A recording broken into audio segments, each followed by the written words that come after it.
छत्तीसगढ़ में गर्मी क्या शुरू हुई, भूजल ने पाताल की ओर दौड़ लगा दी। इधर बोर निपट गया और हैंडपंप खांसने लगे। फिर गरीब ग्रामीणों को बाप दादा की पुरानी तरकीब याद आई, तो किसी ने झेरिया खोदकर तो किसी ने नदी के पानी से अपनी प्यास बुझाई। कहीं कहीं पंचायतों ने टैंकर को काम पर लगाया है। तब मामला समझ में आया कि छत्तीसगढ़ में जल संकट गहराता जा रहा है। आपको छोड़े जाते हैं इस रिपोर्ट के साथ। नमस्कार।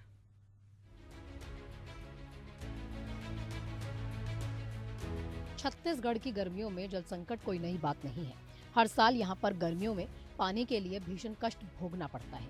पूरी गर्मी अंदरूनी इलाकों में ग्रामीणों को कभी झेरिया तो कभी तालाबों का पानी पीकर अपनी प्यास बुझानी पड़ती है। खबरें आती हैं तो दावे भी किए जाते हैं। जरूरी हुआ तो कुछ योजनाओं की घोषणा भी लगे हाथों कर दी जाती है।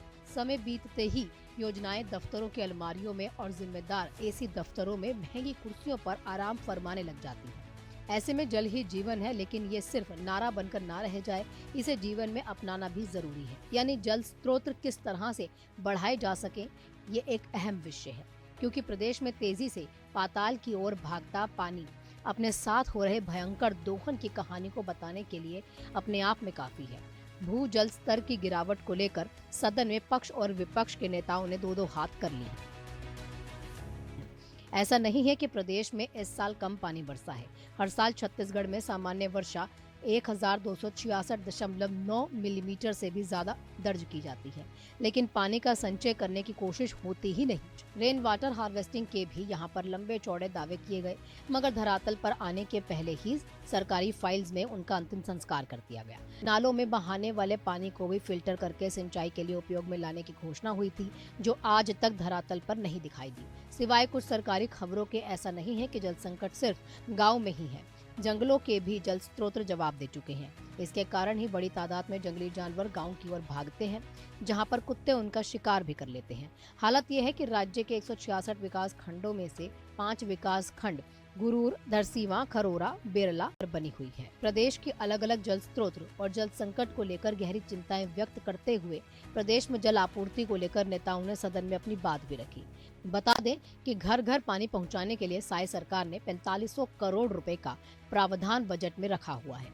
सरकार के सिर्फ नल के जरिए पानी घर घर तक उपलब्ध करवा देना ही उपलब्धि नहीं होगी, क्योंकि जिस तरह तालाबों और नदी नालों में पानी की कमी, बांधों का पानी सूखना, रेत माफियाओं का घाटों का पानी खाली करा देने जैसी शिकायतें प्रदेश भर में लगातार मिल रही हैं। इस विषय में डिप्टी सीएम अरुण साव भी कुछ कहते हैं, वो सुन लिए। ये सही है कि समय के साथ जल की कीमत पूरी दुनिया को समझ में आ रहा है। जल है तो कल है, केवल नारे नहीं है, ये हकीकत है, ये समझ में आ रहा है। जिस प्रकार से जल स्तर लगातार नीचे जा रहा है, ये आज सभी के लिए बड़ा चिंता का विषय है और सबको समन्वित प्रयास इसके लिए करना पड़ेगा। सरकार के साथ साथ हर एक नागरिक को भी इस दिशा में जागरूक होना पड़ेगा। जल संचय, जल संरक्षण, जल संवर्धन, इस पर बहुत मजबूती से काम करने की आवश्यकता है। आज तालाब भरते नहीं हैं, जल का पानी रुकना चाहिए, वाटर हार्वेस्टिंग का काम होना चाहिए, ताकि जल का स्तर बरकरार रहे और एक नए तरीके से सोच के साथ बढ़ने की आवश्यकता है। विधानसभा सत्र के दौरान सदन में आसंदी से अध्यक्ष ने भी जल संकट पर चिंताएं व्यक्त की, जिसे लेकर पूर्व मुख्यमंत्री भूपेश बघेल ने कहा, गर्मी की शुरुआत में भू जल संकट पर सत्ता पक्ष विधायक ने प्रश्न उठाया। सरकार को आसंदी का निर्देश देना भी किसी त्रासदी से कम नहीं है, जो ये बता रहा है कि ये सरकार पेयजल उपलब्ध करने में असफल रही है। गर्मी से पहले पेयजल का संकट शुरू हो चुका है। सरकार नल जल योजना शुरू करने में फेल है। जब कांग्रेस की सरकार नरवा कार्यक्रम चला रही थी, तभी बीजेपी ने उसकी हंसी भी उड़ाई थी। अब बीजेपी के लोग पानी को लेकर चिंतित हैं। छत्तीसगढ़ में पेयजल की स्थिति खराब हो चुकी है। सरकार भले ही घर घर पानी पहुंचाने और इसके पर्याप्त बजट के साथ योजनाओं पर काम कर रही हो, लेकिन आज सत्यता तो यही है कि जल स्तर में भारी गिरावट दर्ज की जा रही है, जिसका खामियाजा आने वाले समय में भी देखने को मिल सकता है। सरकार को भी इस दिशा में काम करना पड़ेगा कि गिरते जल स्रोत को आखिर कैसे रोका जाए, वाटर हार्वेस्टिंग सिस्टम, नदी, नाले और बांधों का कैसे संवर्धन किया जाए ताकि गर्मियों में पानी के लिए रोना ना पड़े। सरकार पेयजल उपलब्ध कराने में असफल रही है।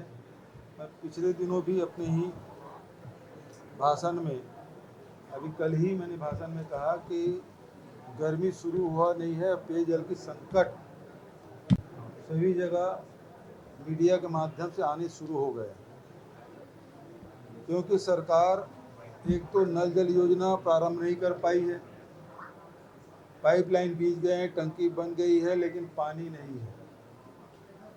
पानी की खपत लगातार इससे बढ़ने वाला है। और एक तरफ शौचालय शुरू किए थे, तब भी मैंने कहा था कि पानी कहाँ है, और आज जब नल जल योजना शुरू हो रही है तब भी स्थिति वही है, पानी कहाँ है।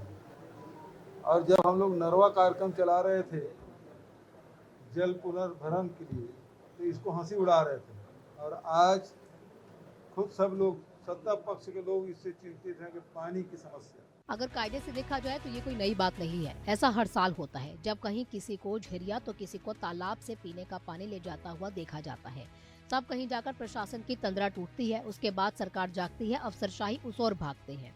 फिर जांच का खेल शुरू होता है, किसी को जबरन यहाँ पर फंसा दिया जाता है, किसी की जबरन गर्दन फंसाई जाती है, फिर निलंबन, और फिर तब तक तो बरसात शुरू हो जाती है। उसके बाद फिर मामला जस का तस रह जाता है। अब तो लोग भी इसको समझ चुके हैं, लिहाजा वो खुद ब खुद सवाल दाग देते हैं, क्या इस बार भी पिछले ही साल की तरह कार्रवाई होगी या फिर कुछ नया होगा। एशियन न्यूज के लिए शशिकांत साहू की रिपोर्ट।